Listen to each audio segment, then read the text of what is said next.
Welcome to the Mismatch. I'm Chris Vernon, and joining me as he does every week from TheRinger.com is Dave Jacoby. Jacoby! So, Verno, we shot the first episode of Game Over with Max and Rich Paul, and it went swimmingly. But one of the things that was discussed was, do you care about the NBA Cup? And I do. I do. I do care. I do care because you taught me. I care if they care, and they care. That's why. The stakes have mattered to the players. And as I always say, the stakes have mattered? Yeah, the money matters to them. The money. Yes. That's what I'm saying. I don't think they I don't think they care about the championship or the banner. No, and I don't think there's going to be like 10 years later they're welcoming back the cup team to whoever wins ceremony. It. Yeah. But I do think 50th anniversary of the Milwaukee Bucks NBA Cup championship. Everybody come out here. The Mismatch is presented by FanDuel. FanDuel's got it all. Same game parlays, quick bets for jumping in live, and your way to build the bet that fits your play. Plus, don't miss out on the holiday offers and surprises all month long. So download the FanDuel app or head to FanDuel.com/mismatch to get started. Remember, you must be 21 and over and present in select states, or 18 and over and present in D.C., Kentucky, or Wyoming. Gambling problem? Call 1-800-GAMBLER or visit rg-help.com. Call 1-888-789-7777 or visit ccpg.org/chat in Connecticut.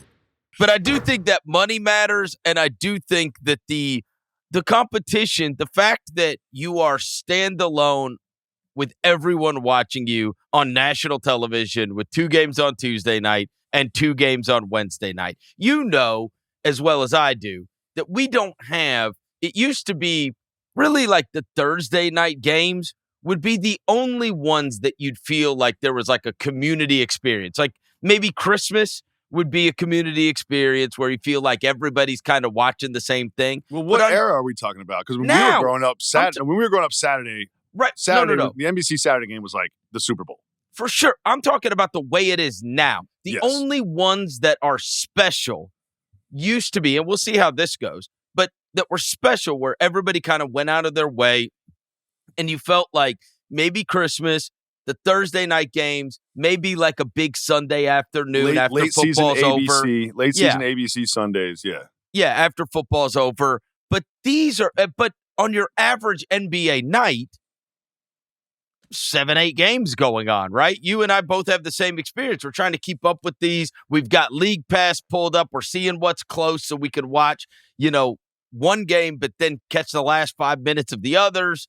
And so the fact that it's just 2 standalone games that everybody and there's nothing else going on, right? Football's done now. I actually think that hopefully we get some good competition out of it, but I do like that it is only additive, as we have mentioned. You didn't take anything away, and it's better than it was. And I think the players care in a weird way. I think the Vegas experience for the 4 teams that make it there makes it feel unique and different for the players because they're not in an NBA city. Like, oh, where are we here? And they're kind of like there just for the cup. And they know those games are going to be watched. Well, and the other thing is they make it feel big. So I didn't go last year, but I went to the first one. And the first one, when you went in, the thing that I remember talking about quite a bit at the time was, oh, wow, this is the Halliburton ascent.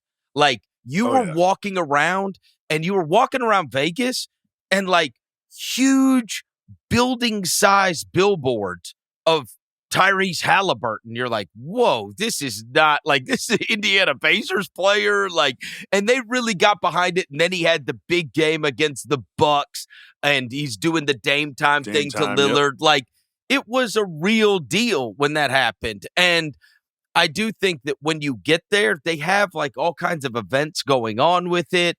And they even like between the games, they had like a huge party on the plaza where people, they had like artists that were playing out in the plaza. And then they had the TNT guys set up like for a live show out in the plaza.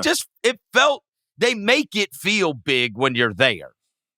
And it reads like a championship when you watch it on television. Yeah. It feels like a championship. Like there is a celebration. The guys care and they're excited when they win. And I think that we always like talk about, $50 million for this person, $45 million for this person, whatever. But like the guys at the end of the bench, like $1-2 million, like that salary bump is something for them. And the stars want to win it for them too. Well, and also we think about the NBA through the prism of guys with long careers when the majority have very short careers. Yes. And they've got to figure out what's going to be my income stream for the next 40 years of my life if I live to be, you know what I mean? Like in many cases, you got 40 or 50 more years after you're done. We always think about players that make $100 million. Most do not, right? Yes. And so it does matter a great deal, especially now, even more so in the past because of the way salaries have gone in the NBA. You've got your guys that are the 50, 40, 50, $60 million players. You got to fill out the rest of that roster, and the rest of that roster is filled out with guys that are on minimum contracts. There's a huge gap in the contracts right now. There are not too many like $15, $20 million a year players. And I would say virtually every single team now has more guys that winning it financially would have a profound impact than not. And also don't sleep on rich people still getting cited over $100,000. No question. Know what I mean? Yes. Like billionaires are out here saving money. Like you give someone $100,000, they're going to be excited. You know what I mean?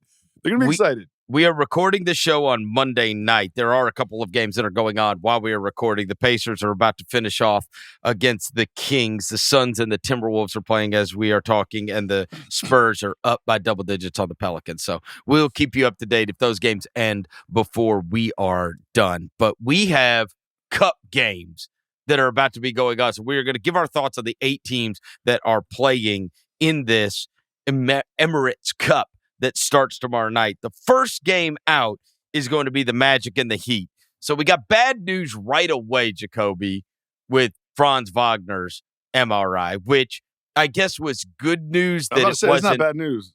I mean, it's not bad news if you thought it was a horrible injury, which it did look like at the time. It looks bad. Oh, wow, this could be very, very bad. So I guess it's all relative. He's going to miss probably a month with a high ankle sprain. But it's a bummer because his team did make the cup, and you would rather see these teams be able to be fully loaded when it comes to the NBA Cup. The Magic, Franz got hurt, the scary knee injury. Paolo has just come back, so at least we got that. Mm-hmm. And he had been out for 10 games, but has only played 45 minutes in the 2 games he's been back and has been rusty and has basically just taken jump shots so far. Interestingly enough, they are 11th in offensive rating. They're 5th in defensive rating. That offensive number was a little higher than I thought it was going to be. But this Magic team, it's a fun watch if nothing else but the song. Orlando Magic.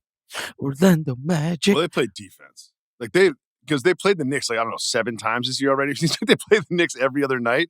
But the Knicks got a win recently, but they're a real tough, hard-working defensive team. They're a tough out. They don't have offensive talent that's going to wow you, sort of outside of Paolo and Franz, but they play defense, and I absolutely love Suggs. And they also might, unprompted, throw a basketball 90 miles per hour. Can we talk about this? We have to talk about this. This is your guy, Desmond Bane. I can't. So just explain, because this is the second time this season he's done it under the basket. And I was thinking to myself, maybe he was falling out of bounds, so he wanted to be off the Knicks. That is not what happened. He just threw the ball at OG. I think he wanted. Now, again, I'm not explaining this away. No. Your job is to explain this away. This is your guy. I think he wanted to throw a basketball at OG Anunoby. Now, for why? What reason? I think frustrated for some reason. He has crashed out a couple different times because the ball is saved There's That's no what I'm saying. reason to throw. When I first saw it, I was like, he must have been falling out of bounds. You know when your momentum is taking you out of bounds, you're like, oh, I got to do something? But he's standing there flat-footed and just throws the ball at the guy. And he's done this twice this season now. It's odd. It's like Mike Tyson biting ears or something. It's like, what is going through your mind? He's done it twice. He did it against the Hawks, and now he's. But really the weird. OG Anunoby one, and of course, I've seen it from every different angle, and it gets more preposterous every different angle. Like, it really does. You don't have to do this. You're not saving the ball. And then he looks to the ref and he's like, our ball. It's like, yeah, we know it's off OG Anunoby. That's not the discussion right now, Mr. Bain. The discussion is, why did you just hurl a ball at the opposing player and expect nothing to happen? I can't explain why he did it other than to say he wanted to throw a ball at OG Anunoby. I don't now. Why did he want to? My only reason would be frustration, right? Yes. But that's in the Hawks game, it seemed like he was frustrated. But this one just didn't really make sense. And there's a lot that I love about this. The first thing I want to say I loved about this exchange is the two of them were like laughing about it like 45 seconds later. Yes. You know what I mean? Like it really showed that it was just sort of like a momentary loss of sanity. And they were kind of giggling about it later. OG's like, did you really just throw the ball at me like that? And they were laughing about it. But also, OG's push was, what was that? Like, are you going to push somebody or not? And then Bane does always the point thing. Yeah.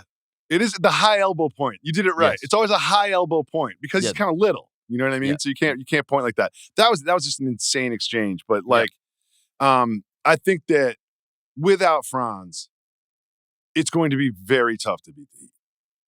You think so? Yeah. I mean, with Paolo looking like he's looked, and I'm going to give him some grace. He just needs some time to get back.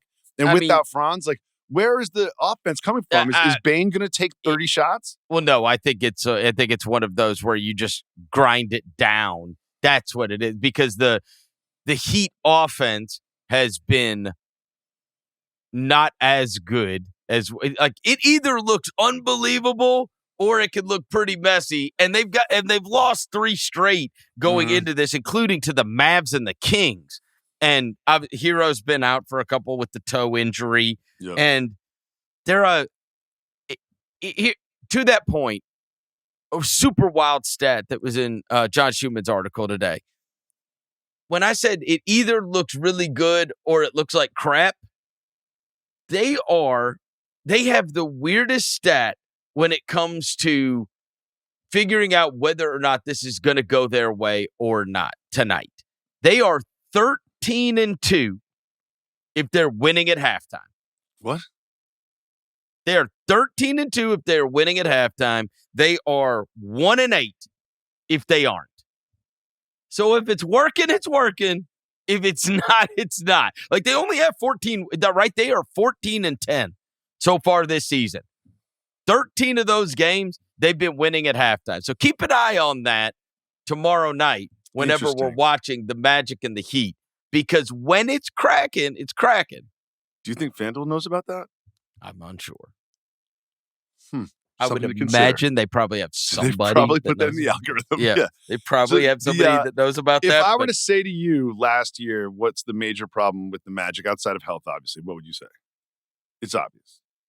The Magic last year? Yeah. Oh, I thought Suggs not being in the playoffs was No, I mean outside of health. It's shooting. They don't have shooting. Yeah. It's shooting. They just don't have shooting. Right. They're shooting like 34% from 3, which is like, it's okay. Not great, but it's like, it's not the problem, a glaring problem with their offense like it was last year. Yeah, and the other thing is, I can see, we have seen Franz be really good without Paolo Banchero. We have seen Paolo be really good without Franz. And Jalen Suggs be really good without both of them. Right, without both of them. And so, and I got to be honest with you, totally perplexed by the Paolo questions.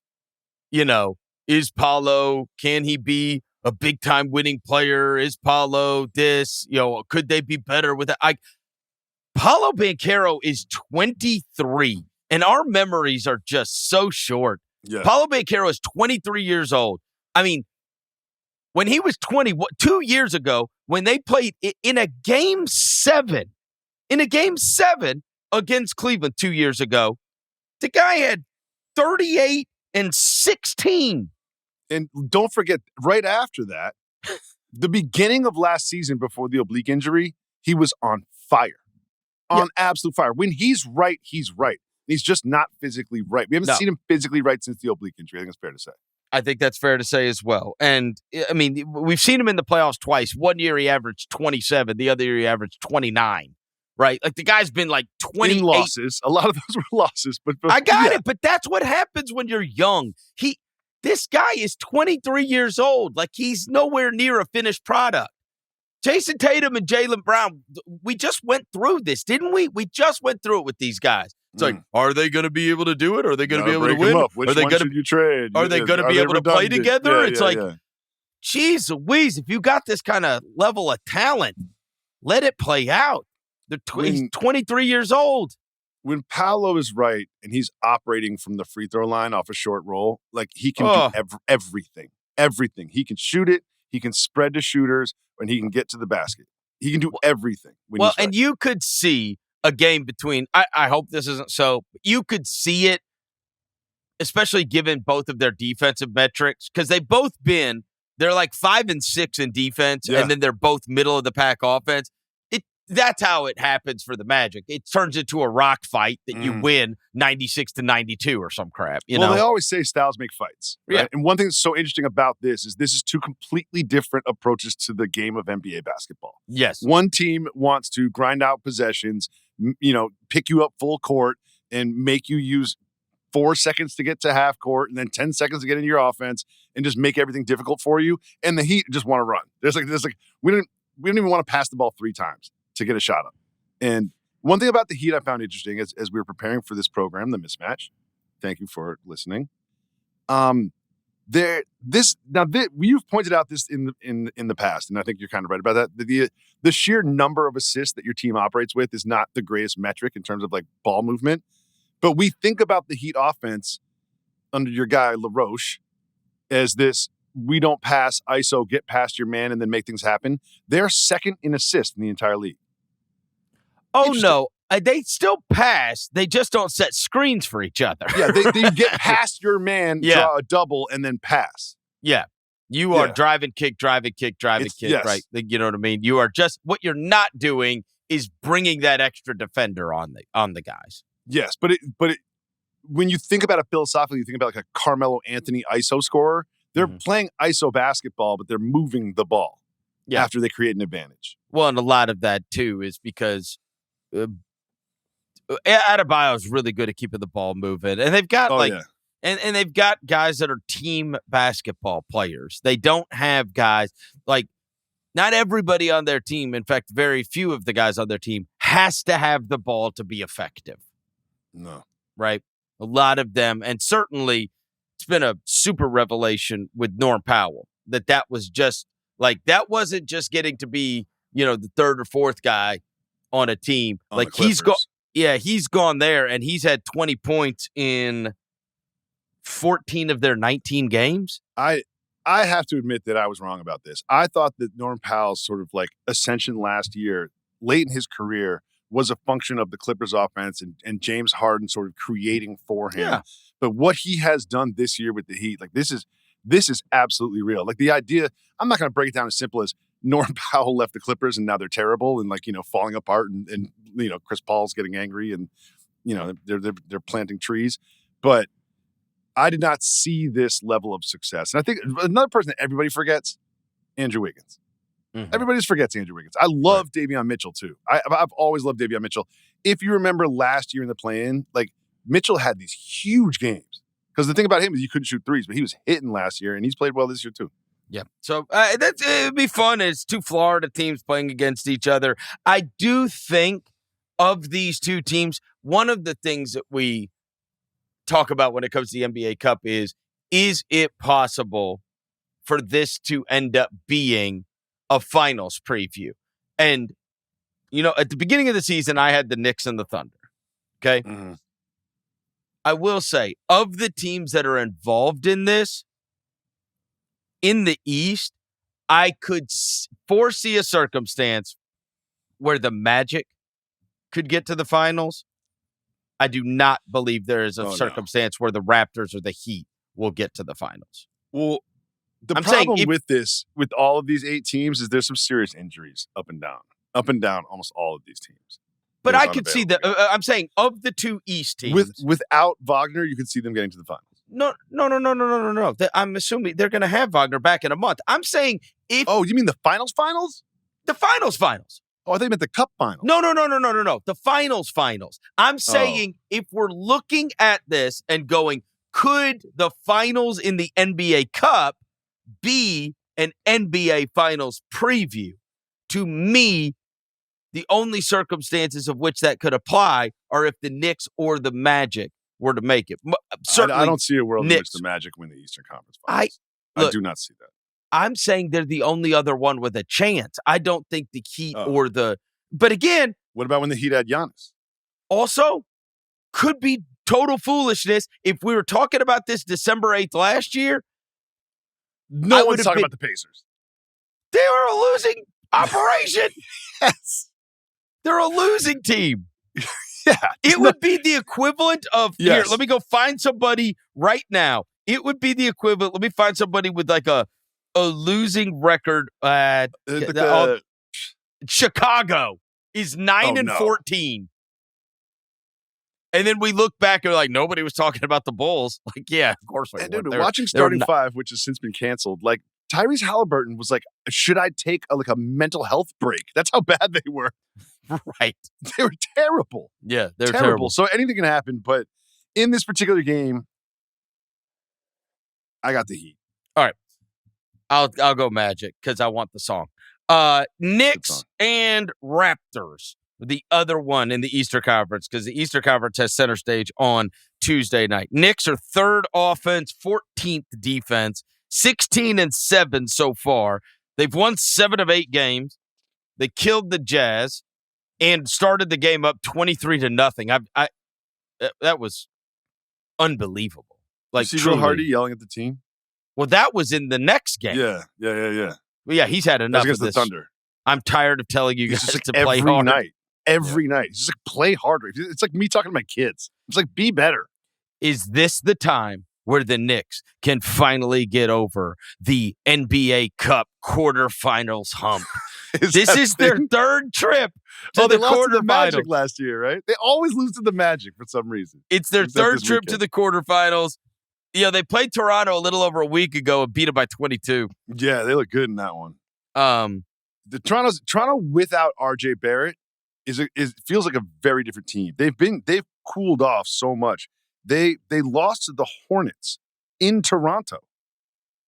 They lost to the Hornets. They lost to the Lakers. They beat Portland and then lost to the Knicks before that. Like they lost to the Celtics. They've lost 4 or 5 games. No. They've lost 5 of 6 and 2 to the Hornets. Ew. Twice. Yeah. It's plummeted offensively, and that's because the percentages are down. The free throw numbers are down. Like, there's a couple of these things that are absolutely applicable to not having RJ. RJ Barrett, as you mentioned him, has proven to be a massive piece. Exactly. For them. His usage rate is high. He goes to the free throw line. He shoots a good percentage, and replacing him with, Jacoby Walter. Oh man.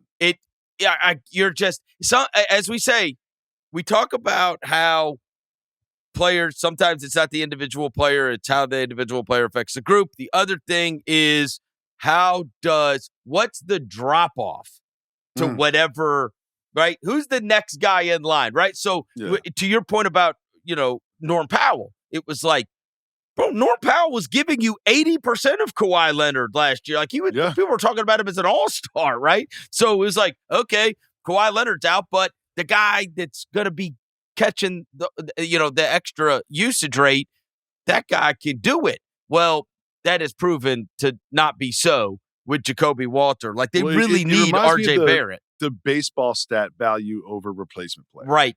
Which this is a little bit different. This is like the person that replaces you instead of like some idea of what a replacement player looks like. But the RJ Barrett difference in the offense is very noticeable. Very noticeable. They really, really need him back because, he stretches the floor. Like I said, during this losing 5 of 6. The percentages have plummeted, the free throw rate is down, and the turnovers are up. And otherwise, it just gets so packed in, that he's just a very unique player, especially as a perimeter guy, because Scotty Barnes and Ingram are not like stretch the floor out spacing guys. You know that they shoot the 4th least amount of threes in the entire league? Oh, I'm unsurprised because if you look at their team outside of like Dick, are you really afraid of someone shooting a 3 on that team? Right. No. No, it really. Quickly. I mean, Quickly can shoot. RJ can shoot, but like those guys, I don't have them in front of me, but those guys are 36%, 35%. It's not like they're shooting 43% from 3. You need them for the spacing. They do at least have to be guarded 28 feet away from the basket. Absolutely. Whereas when your 2 best players are Barnes and Ingram, it shrinks the floor because neither of them.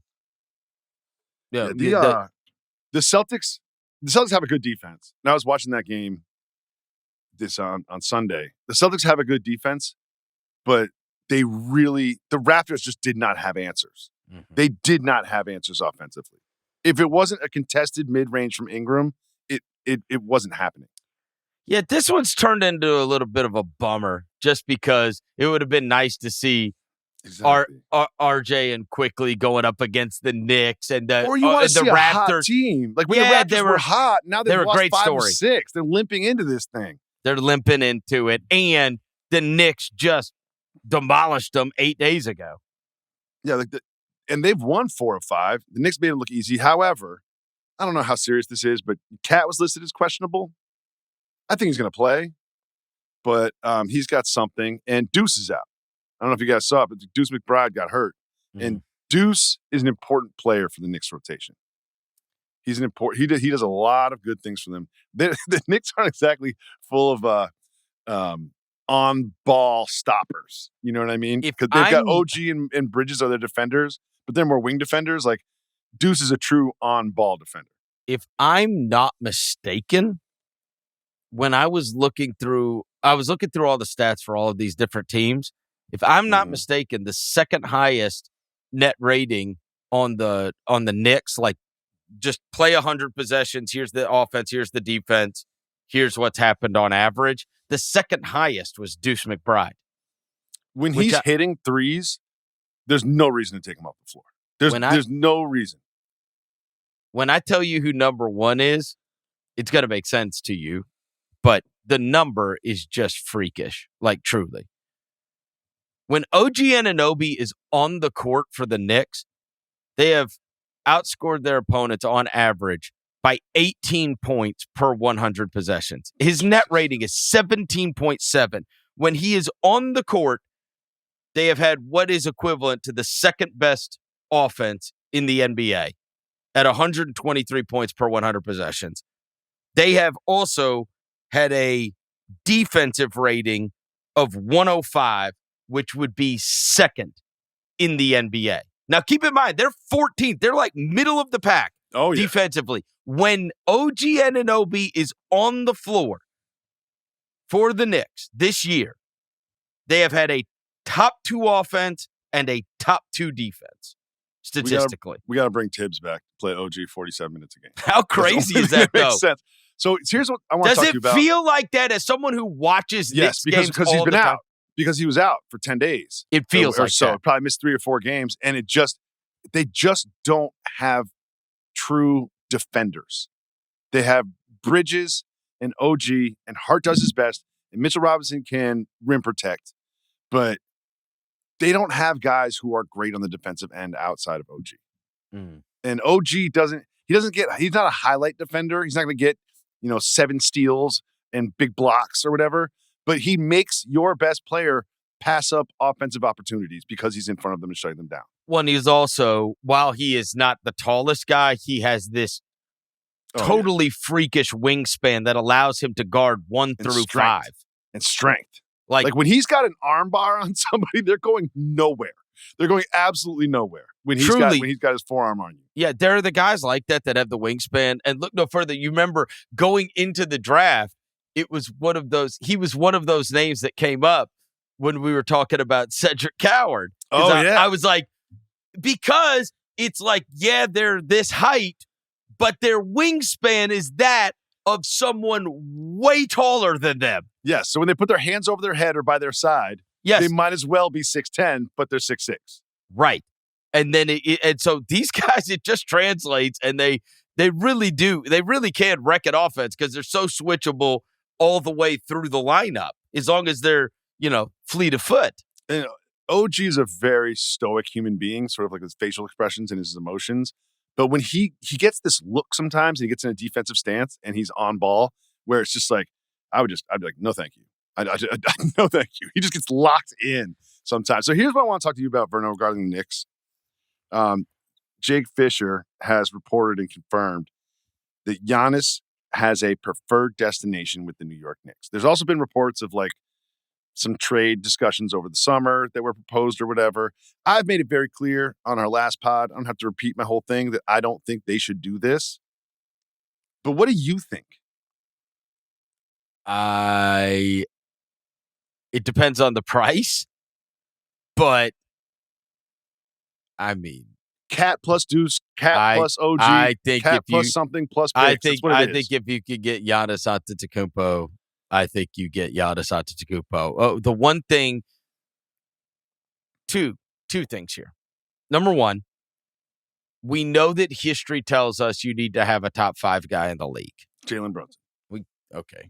There's not one human being on planet Earth outside of possibly his father that would have him in the top 5. He's like, and maybe, and you know what? And maybe that would apply to Tatum as well. A few years ago, maybe Tatum blew that. But even then, Tatum's nowhere. He's not outside the top 10, right? Like he was one of the. And I'd say Jalen's right there in the top 10. And also Tatum was routinely all NBA. So, and you also have a Brunson Cat duo, which are both very, very high quality offensive players that complement and each other. very, very deficiently defensively. Yes, that is an issue.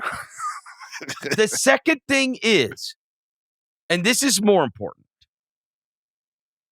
who would I rather have if I'm walking in to have to play the Thunder? Well, and that now answer, we're talking NBA Cup, Verno, because I remember a year ago in the Thunder Bucks game, the Bucks just big brothered the Thunder. Right. They just bossed them around. They just made it physical. They mucked it up, and they were kind of bigger at every position. And it was like that was the way to beat the Thunder. That game was not particularly competitive, if you remember. Like the Bucks just looked like backyard basketball. I'm 12, you're 10, you're not going to beat me. So I'm just talking about winning a title. We have this behemoth right now that looks totally unbeatable. And I want to speak on that. We're going to talk about that for a second, but I saw them losing a game 7 at home before Halliburton got hurt. Right. It was so it's like the idea that they're unbeatable is sort of insane to me. They went 7 twice in the playoffs. I'm so the way they look right now. We will get to them, but the way they look right now. Jacoby, they're 23 and 1, and the one they were up 22. Asterisks all over it. Yeah. Number 1, they were up 22. Number 2, back-to-back on the road. No Chet. No J-Dub. Yeah. No Dort. No Jalen Williams. No Caruso. I mean, and they were up 22, and like the Blazers shot 45% from 3 or something. Yeah. Like, and Denny Avdia turned into 96 Jordan. Like, that's the only game they've lost. This is not the same as last year. It's not. What's happening with the Thunder is not the same. So back to the Knicks thing.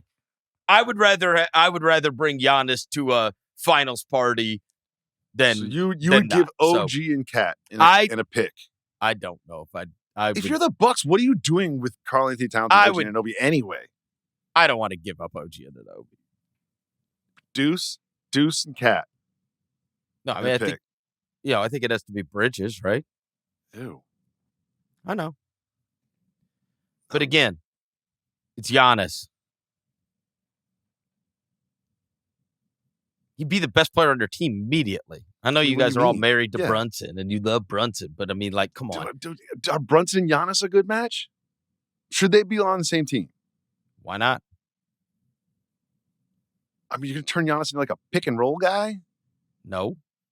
How much pick and roll? I mean, Brunson's kind of he's a heater himself. Brunson is not like your consummate he's not Mark Jackson, bro. No.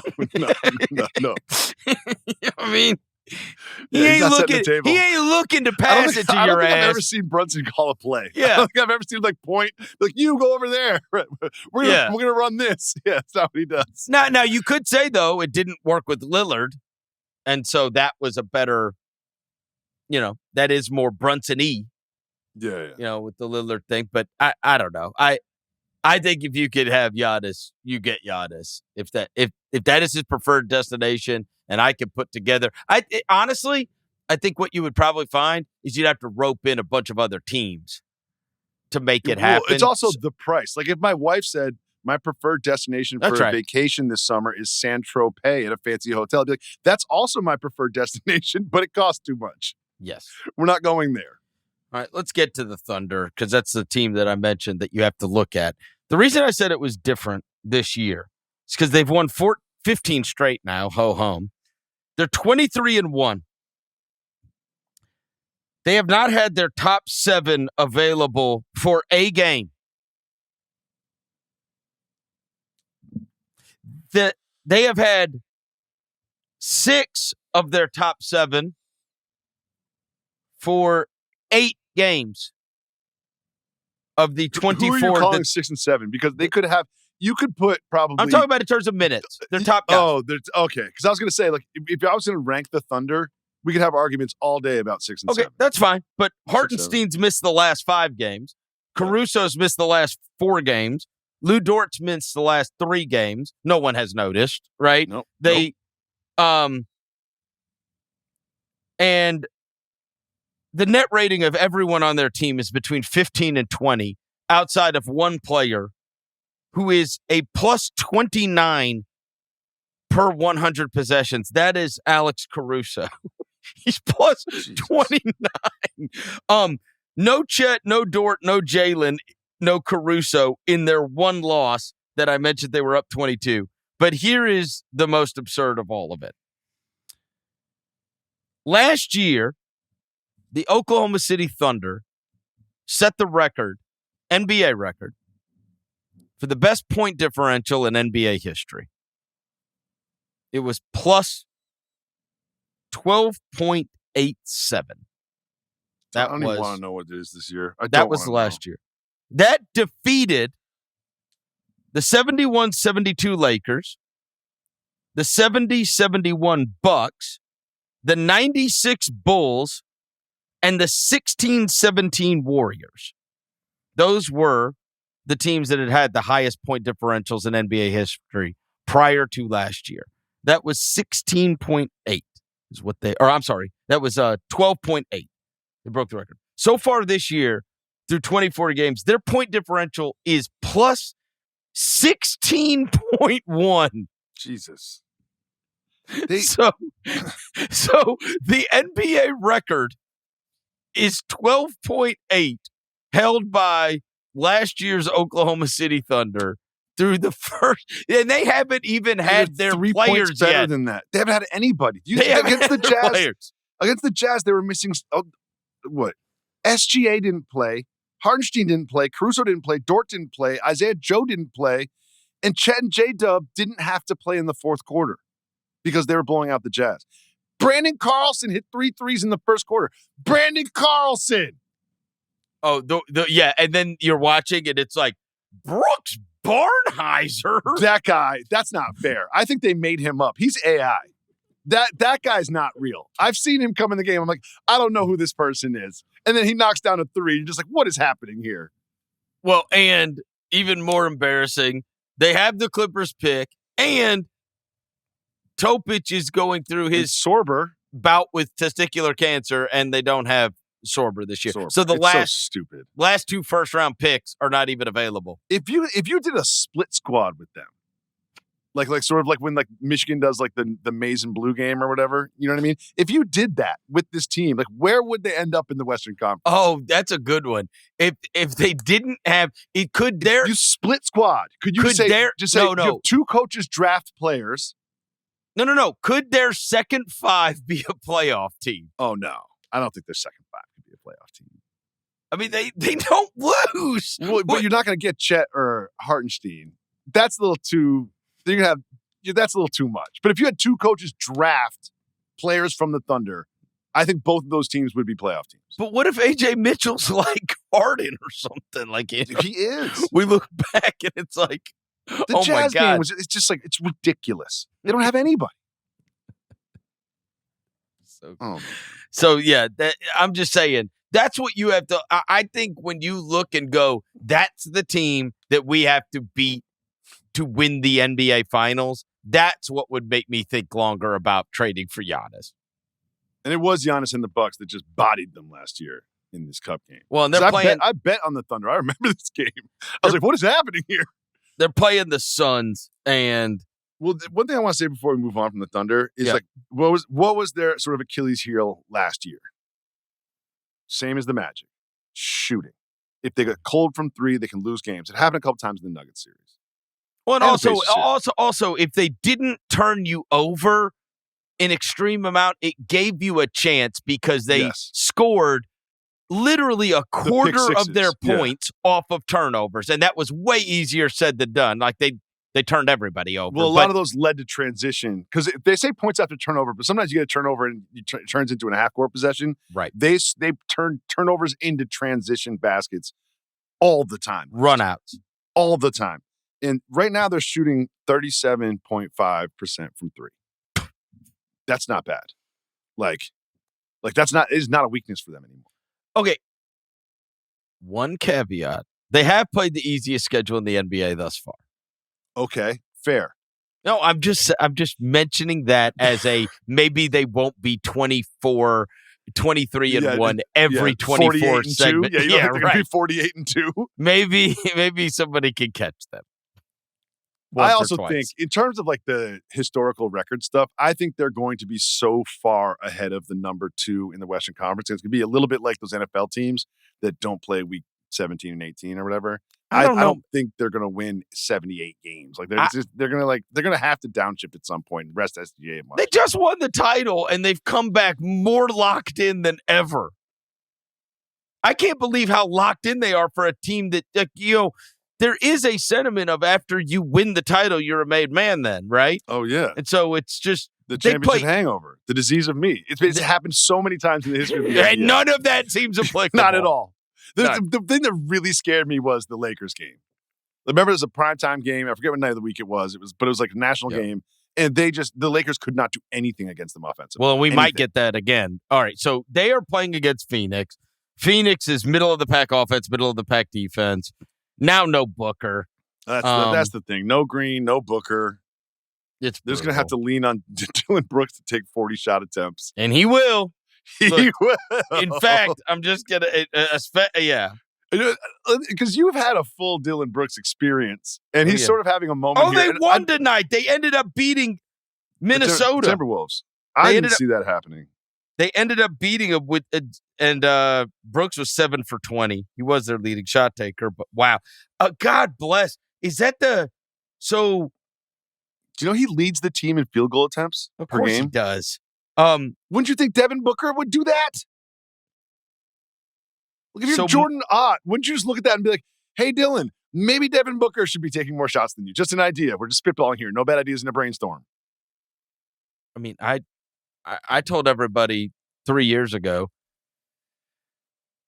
the year he was done in Memphis, and of course, nobody paid attention to the Grizzlies until they made the playoffs, and then he pissed off LeBron, and then it all ended horribly, right? That whole I poke bears and all that stuff, right? Yeah. And then also he did not show up to the year-end media thing, and he did not talk after it was a bad ending, right?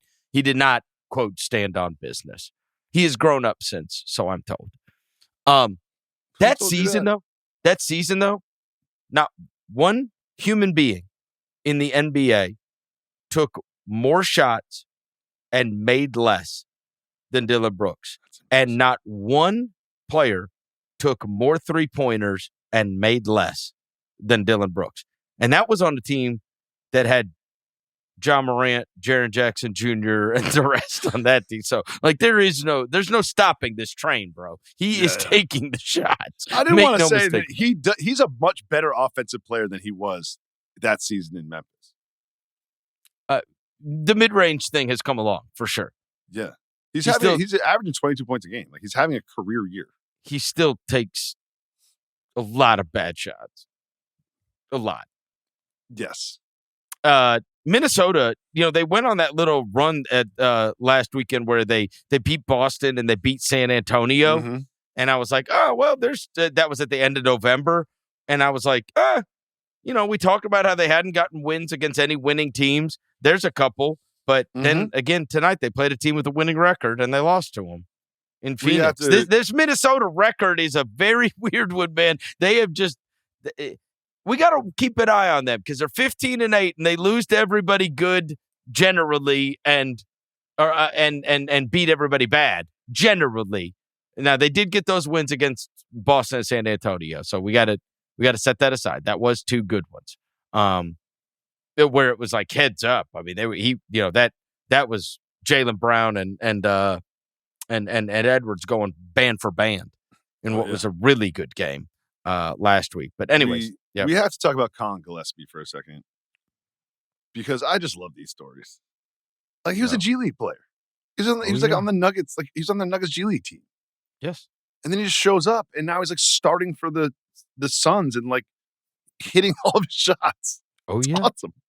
Oh, look, I've got one here in Memphis and Cam Spencer, Pat Spencer's little brother. Oh, the Spencer brothers had a weekend. You've seen the Spencer brothers. I mean, look, you know what that means? You just got to wait for Tyler Kolek's time. Oh, yeah. Because it's coming for you, too. I don't have my eye on it.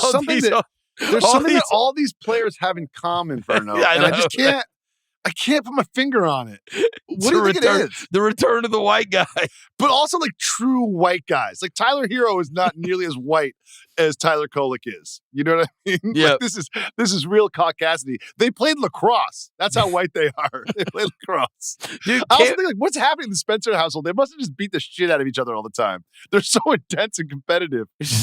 All right, I'm going to tell you a crazy story. So they didn't beat the shit out of each other all the time because you know where dad takes them when they're not playing sports.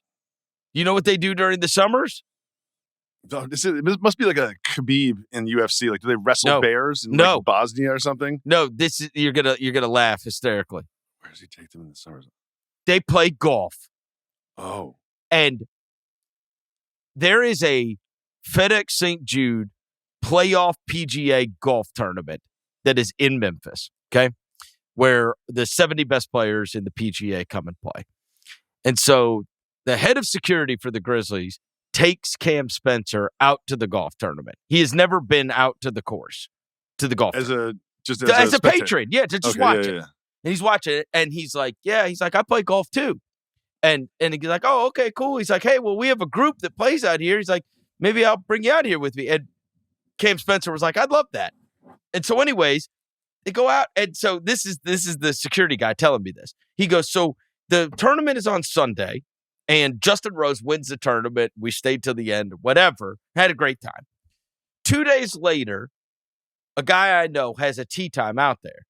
He's like, so I call Spencer and I'm like, hey, come on out with us. Okay. They said Cam Spencer shows up, brings out his clubs. He shoots two over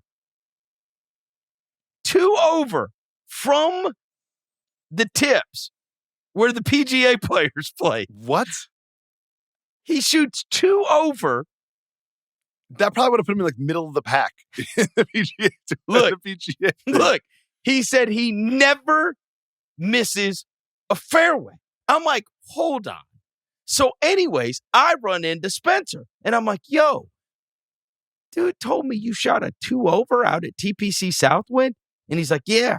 He's like, you want to play sometime? I'll take your money too. And I was like, what? And I was like, wait, do you play golf all year round? What is the deal here? I was like, do you have a handicap? He's like, I'm a 2.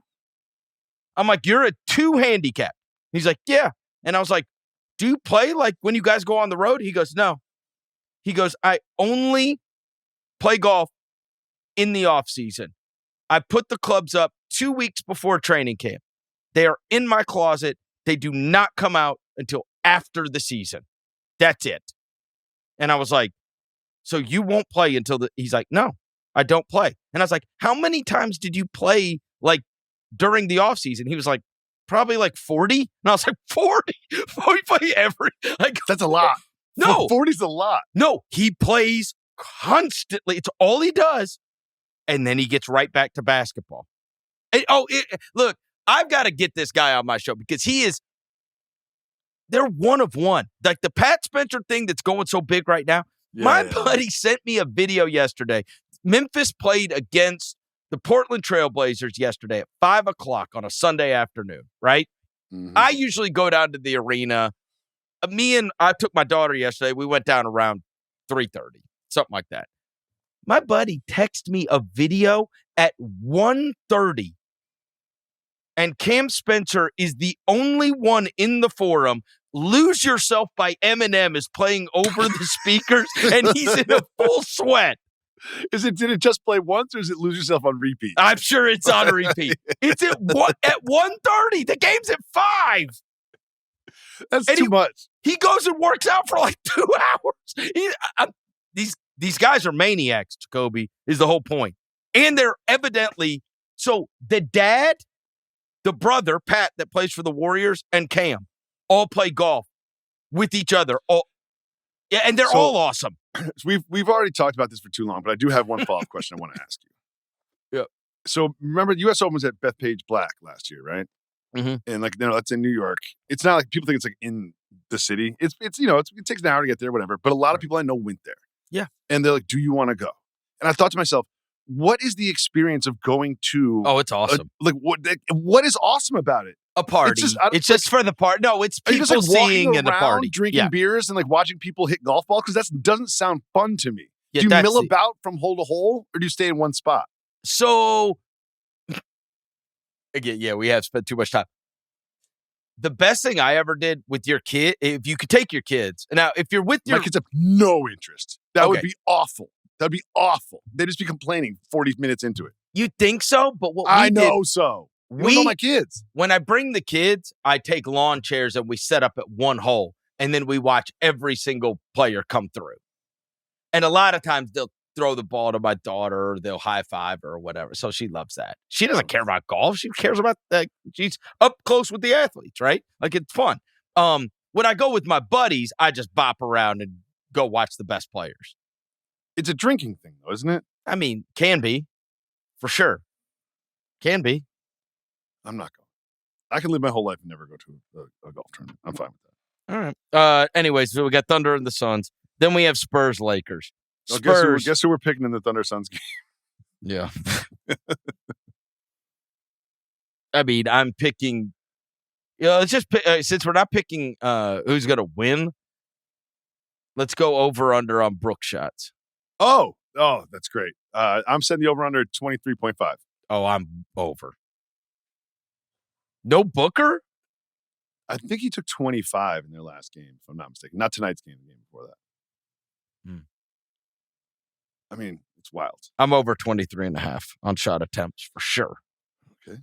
Yeah. Kobe. Spurs. 8th offense, 16th defense. Maybe could get a Wemby or a Castle back. You sure Maybe? There's 16th defense? Huh? You sure there's 16th defense? Yep. All right. Well, my research was wrong. Numbers? Am I wrong on that? What'd you have? I had them at 12. No, I had 16 on. Yeah, you're probably right. I mean, they're 7-3 without Wemby. Their numbers defensively with Wemby versus without Wemby are unbelievable. Yeah. We know that they've had a bunch of clutch games, and you know that they've been outstanding at those. They got veteran guys that get good shots, and Fox has been great down the stretch of games. Really, it's been great. Fox has been the De'Aaron Fox that they traded for, and Wemby. The latest is Wemby and Castle will full participants in practice. It also makes you feel much differently about them makes you feel much differently about them. The fact that they were able to go 7-3 in the absence of Wembanyama. You know, they've gotten Dylan Harper back, and they've gotten him back, and then they'll get Castle back. So that just speaks to strength of team. Luke Cornett's been really good for them. Fox been really good for them. They got a bunch of guys that have contributed, and so now, you know, when you're plugging in who many people think is one of the top 5 players in the NBA, when you're plugging him into a mix of a team that's already figured out how to win games in his absence, I think you look at the Spurs much differently now. That's just not totally Wembanyama. They are much better than we thought without Wembanyama. And so now when you add him, the idea that he can be additive is what is insane. That's what's insane, right? They're winning, and he can be additive to this because they can already win without him. And I think it makes them, I would say, what are you about to say, Verno? Going into this, tell me if you agree, I feel as good about them as I do anybody outside of Thunder, Rockets, Nuggets. I absolutely put them in the class with the Lakers and the Wolves. Interesting. The thing about a lot of the teams that you've named is that would be the class, right? That would be the class. I expect some deadline moves to be made. But am I forgetting anybody? That's the class of teams, right? In the Western Conference? Yeah, I'm saying, look, Thunder, Rockets, and Nuggets. Mm-hmm. There's them. Mm-hmm. And then I would put them alongside Lakers and Wolves. And then there's a drop, and then there's like Suns and Grizzlies and all those. All whatever. You sneak the Grizzlies in there, that's fine. That's cute. But what? I'm saying that's the standings, dummy. Yes. No, I know. I'm the Lakers putting are like them in there. The standings. I didn't insert them in their there. spot. That's where they are. Warriors. I forgot Warriors. But again, I would put them ahead of the Warriors right now. Yes, I would as well. Yeah. Especially when you consider age with these teams, and just like the Warriors, we can have a discussion at a different time. There's one thing about a lot of these teams that are in this tournament is there's a couple like Giannis rumor teams, and the Spurs are a Giannis rumor team. The Knicks are a Giannis rumor team, and I'm going to ask you a similar question. Eventually, you can't just be like, here's Vassell and Barnes and some picks. You know what I mean? Like, would you give up Stefan Castle in a Giannis deal? Yes. How interested would you be in a Giannis deal if you're the Spurs? I mean, I would view that as like, he's a great culture guy. Like, you know what I mean? He is a different thing to bring him in, because then you're winning now and winning later, because you're still going to be fine. Well, he's going to eat up a large amount of the salary cap. I got it. But you don't have guys. Who has a big salary there? Harrison Barnes? Yeah. That's about Fox. Fox is the only one with a big salary. Yeah. I wouldn't want to give up Fox. No, I don't think he's part of it. Well, I mean, he kind of has to be. I haven't done the math on this. Yeah, you gotta put together some big salaries. So I mean, look, as I said, you need to have a top 5 player to be able to win it. And Wembanyama very well could be a top 5 player, like even this year. He could. That's not out of the question. That's the difference that I would say about when you tell me, if you're telling me, would I trade for Giannis? My first question is, do you have a top 5 player? Because I know the history of the NBA tells me that you need one of those guys. Well, Giannis will give you one. You need an MVP level player. No. But I'm saying that is the difference between when you're asking me, like the Spurs might. They might have a top 5 player. Obviously, Oklahoma City already does. Yeah, look, whether he is this year or next year, you know Wemby's going to be one of the top 5 players in the league. Come on. When they had Coach Bud and the Bucks were doing this like pack it in defense thing with Lopez and Giannis, and no one could score around the rim, it won them a championship. Right. And imagine, Oh, my God. Giannis It'd be a and nightmare. Wemby It'd be a nightmare. around the rim. Yes. You cannot score. No, it'd be a nightmare.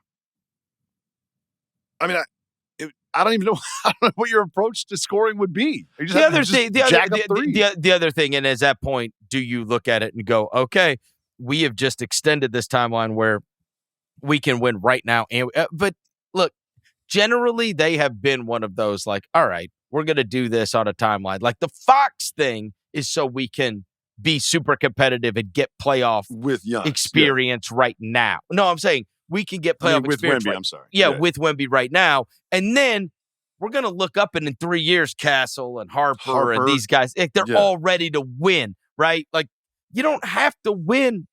You don't have to win the thing right now. Like you got time. You got time, and you got to let and you can also have these guys all grow together, and maybe have your next, figure out what are the best guys to build out around Wemby. What's the best way to build out around him? What are the best type of guys to have around him? They've got a lot of them on the roster. They're just young. Yeah, so you just let it play out. Vassell and Castle, and sometimes it happens faster than we think. Look at what just happened Castle in Oklahoma City. Look like the right guys to have around Wembanyama. Right. Like they do. Like I think they've crafted this in a way that they don't need to do this. Yeah. The more I think about potential Giannis trades, the less any of them seem like perfect dance partners. I think there's a reason why when we talked about this earlier in the week, the odds were that the best odds when they posted them on these sites were that Giannis plays the most amount of minutes for the Bucks post trade deadline. I think that's the reasoning. It's like if it's not the Knicks, because the other thing is you got to remember this stuff is always player dependent as well. We can opine and we could say, well, if you're the Spurs, would you want Wemby? Giannis may say, hey, I don't want to be there. And those messages get through quickly. Mm-hmm. These guys dictate where they go. Hell, Jimmy Butler was telling everybody where he wanted to go and finally just ends up in Golden State. Like, it does depend on where Giannis wants to go. And I do think that's why it's being leaked that he wants. So, I mean, if you're the Knicks, do you go, you get beaten either the East Finals or the NBA Finals, and then you pull the trigger in the offseason. So you play this out, and then you. That's sort of what I said last Friday. Is I want to see this team play a season under this new coach, and then we can reevaluate. Totally logical, right? Totally logical. Spurs are playing against the Lakers, by the way. You said LeBron would be back. You said it wasn't Willie Mays stumbling in the outfield. I did. He looked really good. I think after not getting to 10 points, he wanted to remind everybody, I'm not dead yet. And, however, I do he have scored some on the last 4 possessions. I do have some notes on that LeBron performance, and I was watching it. I don't think you can put the crown on yourself. You can't self-crown. I think you need to be crowned. No. I don't think you can self-crown. It doesn't hit the same. I want someone else to put the crown on me in the celly. I don't want to self-crown. And then he tried to go into the push-down, knee-up celebration thing. He spammed it all. He spammed every celebration. Yeah, he hit all the buttons. He just mashed all the buttons on the celebration joystick. It was poorly executed. I was not happy with it. I loved the finish of the game. He had the 3, and then he had the midi. And it was like, all right, this is a great performance from LeBron. And in typical LeBron form, he ruined it with one of the weirdest mash celebrations I've ever seen. It was sort of like a DJ trying to make a mashup of 2 songs that should not be together. And his teammates wouldn't even let him do it. He's put the crown on himself. He didn't even get to finish his stupid push-down thing. What is the push-down, knee-up, smash your chest thing? Where did that come from? What is it? What are you telling me when you do that? He did it 20 years ago. I remember the first time he did it, and I think he just kind of like tweaked out. I think it's called stomping bugs. No. That's how a real thing? That's how I stomp bugs. That's how I do it. You're very aggressive with your bug stomping. Yeah. I do not like that celebration. I love the performance. It was great. Because I was watching the game. It was a close game, and he just took over. He took over like LeBron James. And you were watching it with Rich Paul. No, I was not watching it with Rich Paul. I was not. All right. Look, here's something to keep in mind. Would you say this? Especially if Wemby can play. Lakers Spurs is number one on this list in terms of the best. If Wemby's involved. Okay. I don't know if he's going to play. He just started getting, full participation in practice. You can really put him out there. If we're ranking these, though, we'd say Spurs, Lakers. Even if he doesn't play, it's still the best, most competitive. This is, earmuffs, Adam Silver. These matchups we spoke about like a week ago were so fun, but they're just riddled with injured guys now. Like Booker out, Wemby out, Franz out. Franz out, exactly. So, but I would say Spurs, Lakers, then Magic, Heat, then Knicks, Raptors, and then probably Thunder, Suns for ranking the 4 games in terms of interest level. Yeah, but there is a looming Thunder Lakers game that could really be interesting. Really be interesting. Now, let me get, as I told you about how if it's working with the Heat, we usually know by halftime. I am hopeful that Lakers Spurs goes down to the very end, because the Lakers in clutch games where the score has been within 5 points with 5 minutes to go, they are 8-0 this year. They have not lost a game when it's become a nip-tuck game. And I just told you that the Spurs have been awesome as well. So what we want is 2 teams that are really have been outstanding in those spots, playing a close game with 5 minutes left to go in the game. So that's a really interesting stat. Yeah. I didn't know that about the Lakers, but now I'm looking back. Rui hit that 3. Nope. That was pretty nip and tuck there. Yep. What broadcast teams do we have on Tuesday and Wednesday? I don't know. It's Amazon, right? Didn't Amazon get the cup? I don't know. Producer Jesse's nodding, so it's Amazon. Yeah, it's Amazon. Okay, that'll be fun. I like that. And when I was prepping for this, I'm looking up what's happening with the Lakers and everything, because I've watched the last couple games. What do you think about a Herb Jones addition to the Lakers? It'd be awesome. It's just like who's been impactful for them is Marcus Smart. Yeah, He's been out. I'm saying it gives you another one. They need defense, man. Their defense is not going to be good enough. Yes, they just don't have a human that can get you a stop. Well, it's they also just hard. Don't have that person. It's also hard to play your 3 best players together defensively. Yeah. 2 white guys and LeBron. For some reason, I don't count the foreigners as white guys. I feel like you have to be domestic United States to be a true white guy. Right, in my head.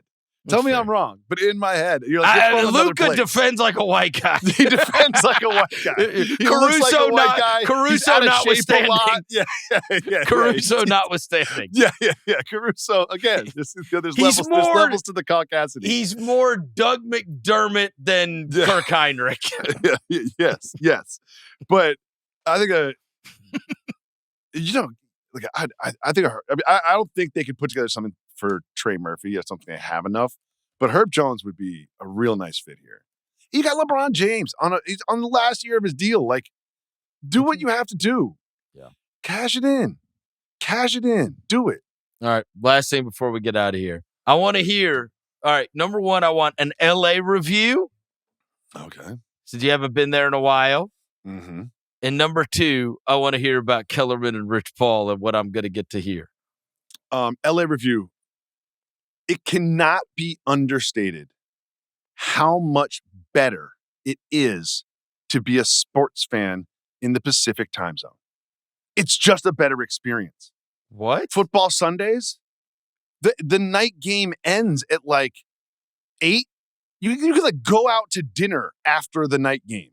And the football's on, like you eat breakfast and it's like the pregame show is on. Waiting for 1 p.m. on Sundays, it's awful. Like just everything's earlier. Like now we're taping not this. NBA wise, right? The games are on. A Knicks game would be on at 4. There. Yeah, that's nice. Nice. Yeah, I've got to be at carpool. Do they not have the same kind of life experience? It's much better. Look, dude, you're just wrong on this. Just, you know what, Chris? Sometimes you just have to say, I am wrong. I made a mistake. Football Sunday starts at 10 a.m. and ends at 8. That is better. Okay. It's much better. Much better. And everything being earlier is better. I don't like 8:30 is when like the Monday Night Football game. Out here it starts at 5:30, like right after work. It's awesome. If you're a Knicks fan, how could you ever watch a game with kids? Your phone. Oh, stop. I watch games Who the on my hell phone wants to all the watch time. games on their phone? Give I me a watch games on break. my phone all the time because I'm busy. I'm No. going around doing Central stuff. I time pick up the zone is girls the from one. gymnastics. Central time stop zone. it. Yes, it No. is. Yes. So football starts for you at noon? At noon? Yeah, which is great. Great. It's better. Noon is great. We get screwed on the East Coast. Also, my games start at 6 o'clock for the East Coast games, 7 o'clock on the Central time zone, and 9 o'clock for the West Coast. It's perfect. Because I actually have things to do after. Like, I got kids. We got practices. We got school. We got whatever. I can't watch games if it's at 4 o'clock in the afternoon. What? And I'm not going to be watching them on my phone. That's asinine. What? I love watching them on my phone. So Monday Night Football, like tonight, you like that it comes on at 5 o'clock? Yes. Oh, God. Absolutely. Get a job. I mean, these people got to get jobs. Can we take people behind the curtain? We wrapped a show like 3 shows ago, and you're like, you tried to be like, what do you do with your life, Jacoby? Like, what do you have to do today? Like I'm just fucking suntanning or like at the bar all day long? Like, what do you think? Like, what do you think my life is? Oh, I've got to do my local show. You bullshit with Dev for an hour about nothing. Oh, by the way, you were like, what do you mean what do I have to do? I've got to go to therapy, then I've got to go to the gym, then I've got to go to lunch. And I'm like, that was not my answer. That was not my answer. I've spent a day with you in Memphis. You don't do the rundown for your show. There is no rundown for your show. You just sit down and bullshit. Oh, when does it start? Noon. When does it end? Whenever we feel like it. I got 3 whenever jobs. We feel like it. It ends whenever we feel like it. That's when it ends. Oh, okay. Oh, that's tough. It's got to be hard. It's got to be real hard. Tough one. Pays the bills.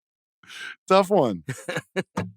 That got under your skin. You don't like that. I like. No. Yeah, you were like, because I didn't like the perception that like my life is just like free time. Like I'm just like reading novels and just like learning hobbies. Like now I can whittle sticks or something. Like I'm learning how to play the drums on like Tuesday for 4 hours. Like I don't know what you think this is around here, buddy. I've got a baby. It's awful.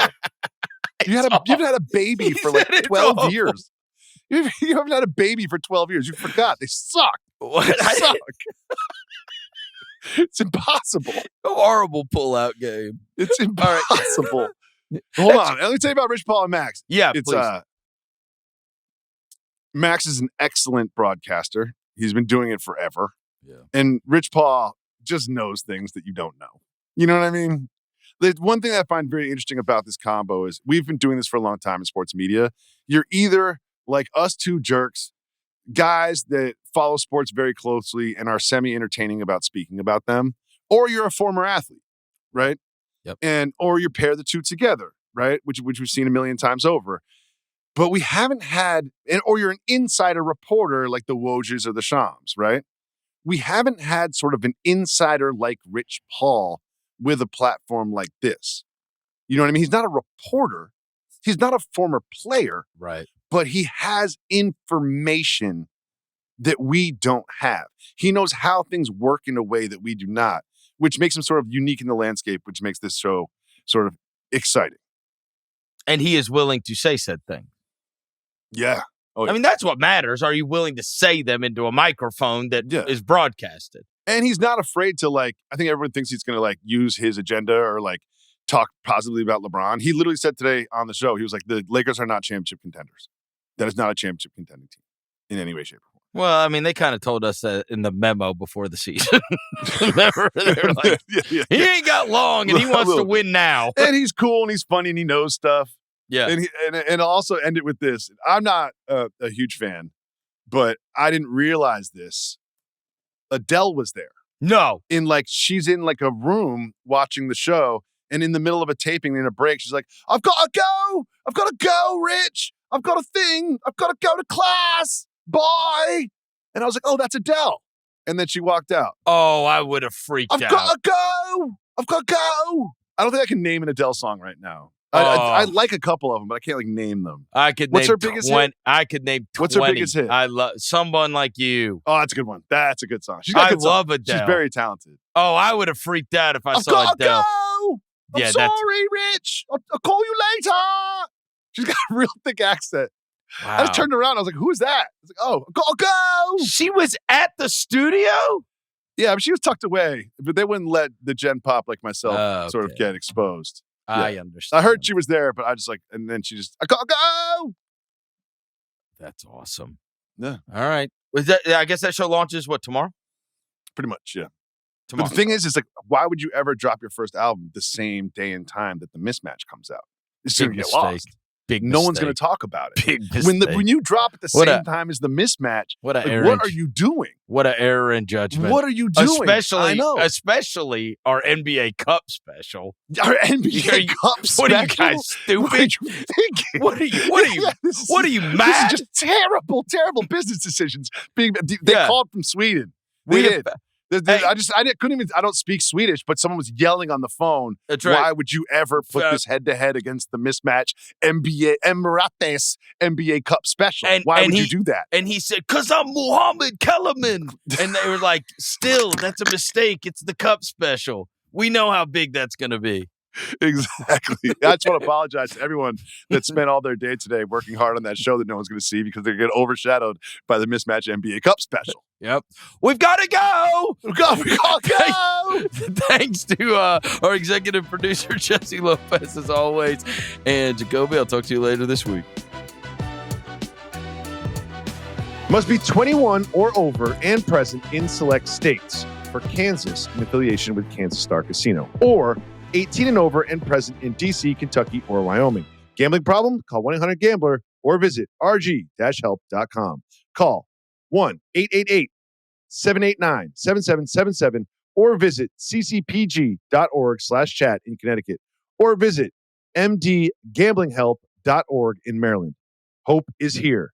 Visit gamblinghelplinema.org or call 800-327-5050 for 24/7 support in Massachusetts.